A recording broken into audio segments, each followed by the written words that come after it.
Good morning. My name's Nancy. Welcome back to my channel, Truly Alive. This is my last weekend here in Arizona, spending it with my husband while he's doing one of his passions, which is dirt track racing. He races pure stocks. For those who are interested, you can follow him at Pure Stocks Getting Dirty on Facebook and YouTube. Not much on YouTube yet, but well, hey, a little shout out to him. I have a mixed bag of feelings as I prepare to leave for Georgia. I'm super excited. Cannot even express how excited I am. I'm ready to go. So ready to go. I've officially had my last day of work. I've been training the woman that is going to replace me while I am gone, and just so happens to be my best friend. It's a lot just to pick up your life and kind of put it on the shelf, and in everybody's weird way, just live selfishly for a little bit.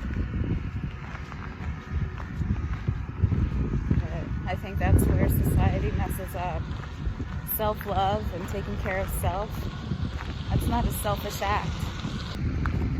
It's like the flight attendants on before every plane ride you go on. They go through all their safety measures. You got to put the oxygen on yourself first before you help your neighbor. You're no good. You're no good to anybody else until you're good to yourself. So why have we been taught, raised, and just made to believe that what would make us happy is taking care of everybody else, especially as women? We're supposed to be the mothers, the nurturers, it's like, geez, we gotta take care of ourselves too.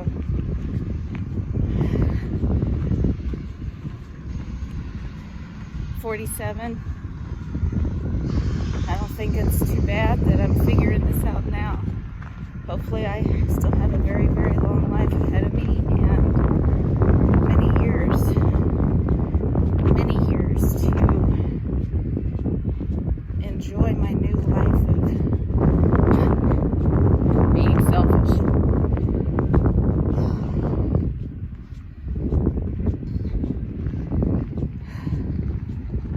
Up and leaving everything is quite nerve-wracking. I've always been taught with high work ethic, high moral values, take care of your shit. Well, in my household, taking care of your shit basically meant being a productive member of society. Being that perfect cog in the wheel, that employee mindset. Get up, do what you need to do to take care of everything financially. I was never once, and I've reflected many hours on this, I was never once asked, Nancy, what do you want? What would make you happy? Outside of little hobbies and stuff, but never a true, what do you want? What will make you happy? Up until, oh my goodness, let's see. So 5 years ago, so my early 40s, Sam finally said, he's like, Nancy, I was definitely going through some turbulent times within my work and my job at the time, and just different things. That was more than 5 years ago. Jeez.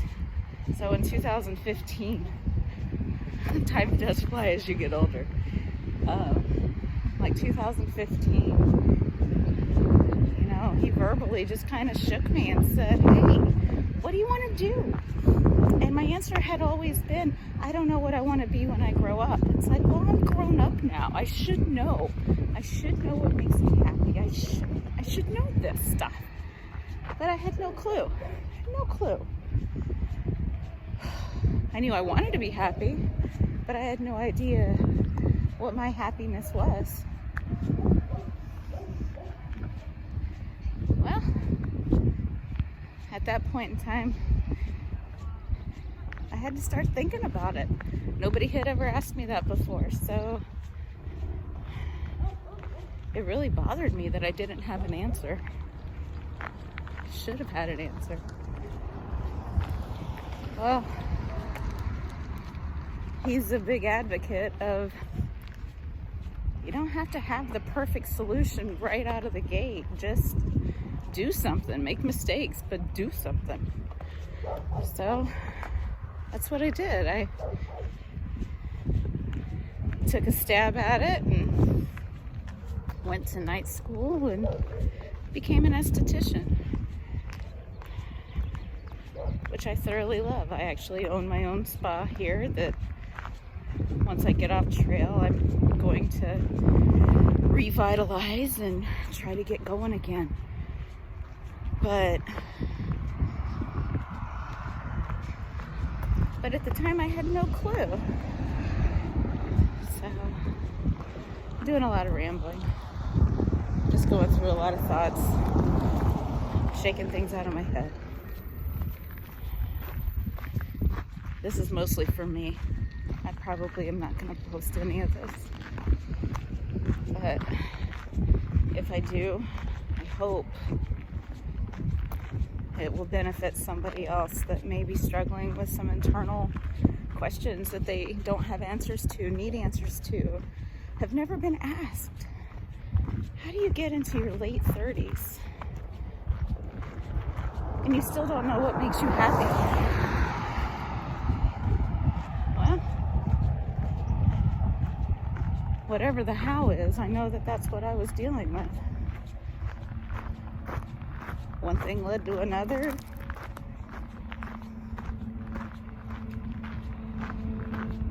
Life is very, you know, you can assign all these different metaphors to it. Life is very, very much like what the Appalachian Trail is going to be.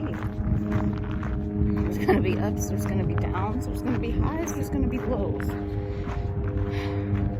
It's got to rain for the beautiful flowers and trees to grow around you. I mean, you have to, you know, they say embrace the suck, but it's just one of those things. What might not be good for me is the most healthy and beneficial thing for someone or something else. So we have to make space for everyone and everything within our existence. And if that means a little bit uncomfortableness for me at the time, I know I can endure that. But that doesn't mean only put that other entity ahead of you. You have to do what's good for you. Everybody else is going to do what's good for them. You got to do what's good for you. Had a very emotional conversation with Sam this morning. And I woke up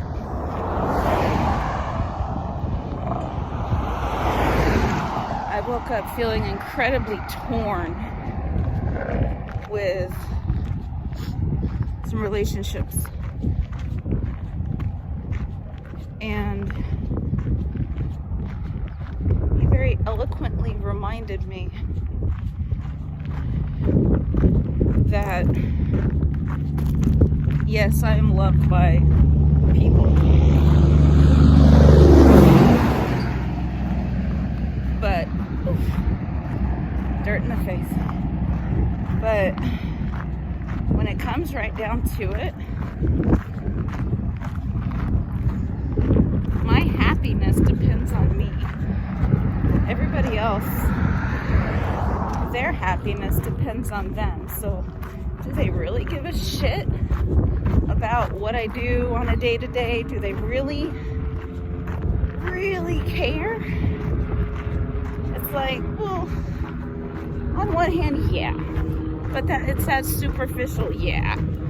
Because they're dealing with their own shit.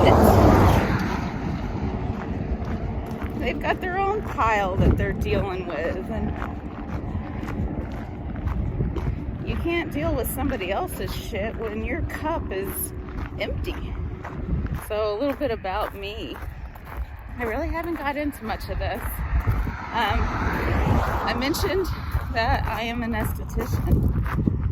I struggle, really am struggling with the fact that my skincare routines and maintenance of unwanted hair, brows, all of the things that women do for themselves are gonna kind of go on the wayside right now. Yes, I'm gonna bring a hat. I'm gonna try to wear sunscreen as often as possible. I'm the worst person to talk to right now. I know what to do, but I think I'm gonna adopt the mentality as do as I say, not as I do, because I know I'm not gonna be wearing sunscreen every day. But with my training and school and all the aesthetic stuff, I'll know how to correct it when I come back. So I'm not gonna let it just absolutely go crazy to where the trail ages me 10 years, hopefully.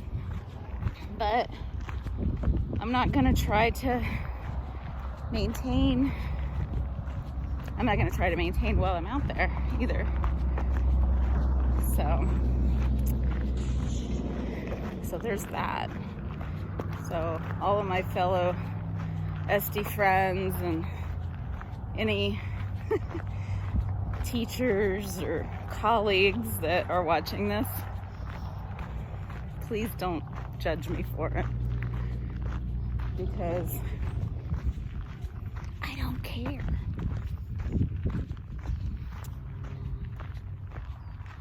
Just saw a roadrunner.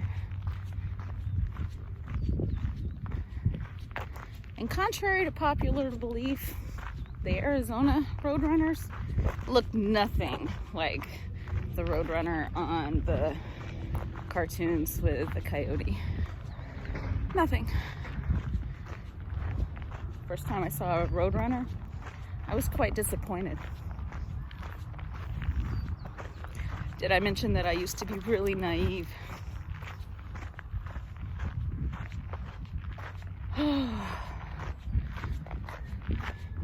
Feels good just to get out and talk. So a little bit more about me. I could go all the way back to when I was born in Wichita, Kansas, but I don't think anybody wants me to really go back that far.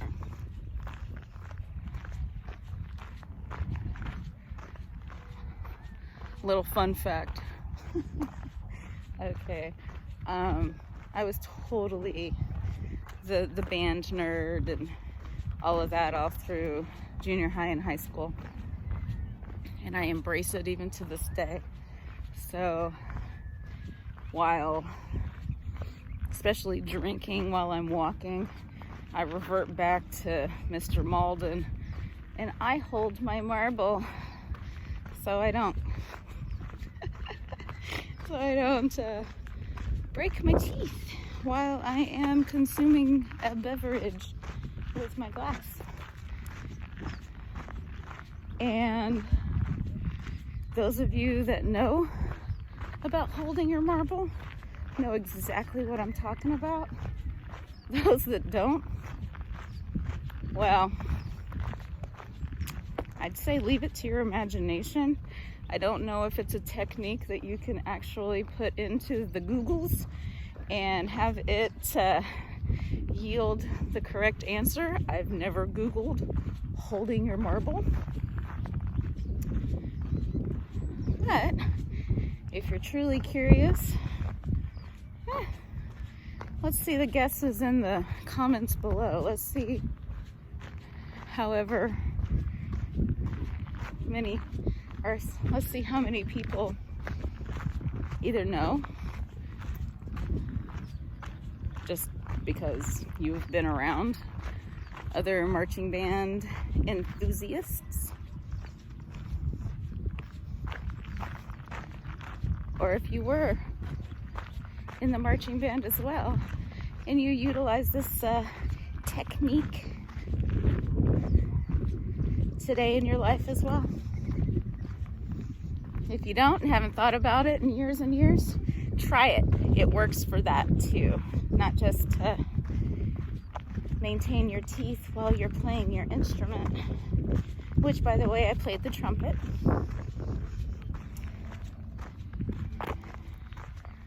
Which I would like to get another one and pick that back up. That definitely was a passion. So it's been too long. My embouchure, everything has, I would be picking it up as a newbie, just with some background knowledge. But I would probably sound like I did when I first started, and my mother would, it was before we had, well, before I got advanced enough to where I needed mutes, she would yell through the house to have me put a sock in my bell while I was practicing. So I always heard her, you know, either literally heard her yelling or in my head to put a sock in it. But as I advanced and actually became musical with it, and it wasn't just honking, the request to put a sock in it definitely diminished. I don't know if they got used to hearing me play all the time or they enjoyed it. That definitely is not a question that I've asked, because I don't know, I guess a little bit of me wants to believe that they enjoyed it. We'll see. I don't know. My head definitely is clearer than what it was when I first started this walk.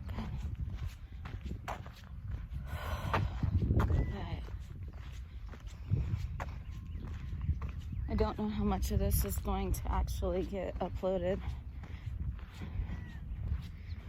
because I actually started talking about some real stuff, and I don't know how vulnerable I'm ready to be with everyone yet.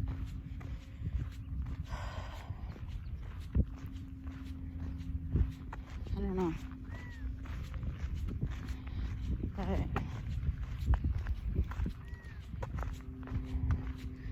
yeah, so I definitely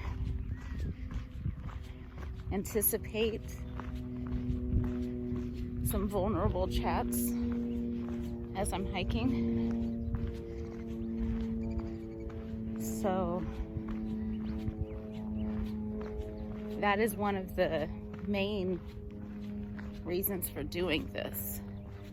It never was something that I just woke up after a long camping trip or hiking trip or anything like that and said, well, gosh darn it, I'm gonna hike the Appalachian Trail.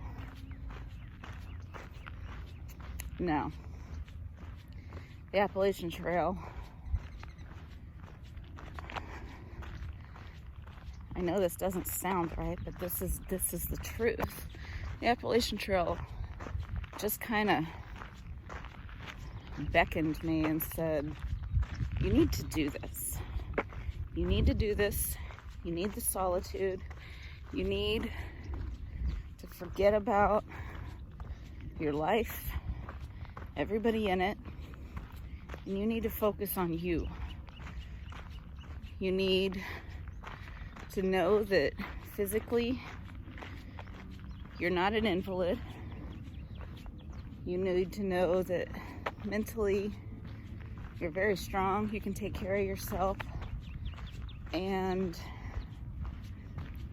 spiritually, I need just to reconnect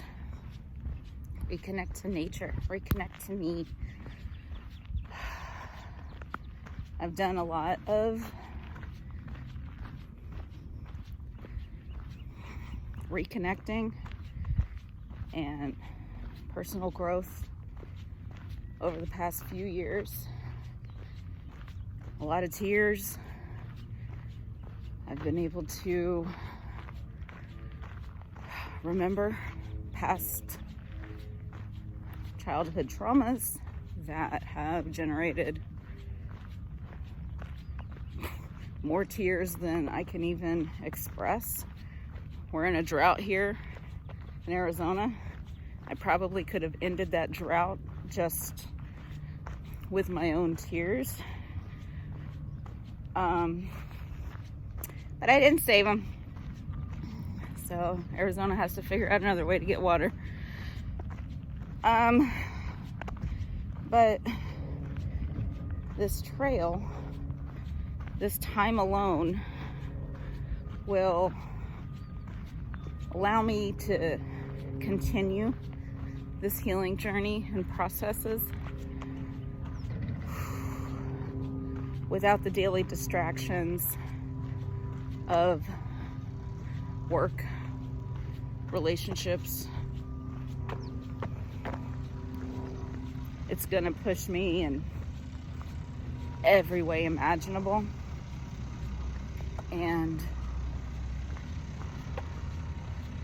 that's what I need. I need to go into that proverbial room, shut and lock the doors, and not come out until it's done.